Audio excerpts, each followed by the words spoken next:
કહેજો જી શું સમસ્યા અહીંયા? આજે અમે મિલરામપુરા ગામમાં ભેગા થઈએ છીએ આમ આદમી પાર્ટીના બધા કાર્યકર્તાઓ સાથે.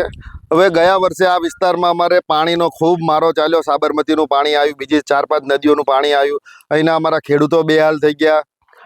નાના ખેડૂતોને તો મરવાના દિવસો આવ્યા, એટલી ખરાબ પરિસ્થિતિ થઈ. અને ઉપર ત્યાં રસ્તાઓ, રોડ રસ્તા એટલા ખરાબ કે લોકોને અત્યારે બાઇકના મેન્ટેનન્સ, કમરના ઓપરેશન, આવા બધા વિવિધ પ્રશ્ન થાય છે. અને આ જ ગામડાઓના વિસ્તારમાં જ્યારે પૂર ચડ્યું ત્યારે નેતાઓ ખાલી 5 મિનિટ પોતાના ફોટા પડાવવા માટે અહીં આવી જાય છે અને ગરીબોને ઉલ્લુ બનાવીને જતા રહે છે. અને આ જ નેતાઓ પોતાના મળતિયા અને પોતાના દીકરાઓની નોકરીઓ બચાવવામાં વ્યસ્ત છે અત્યારે.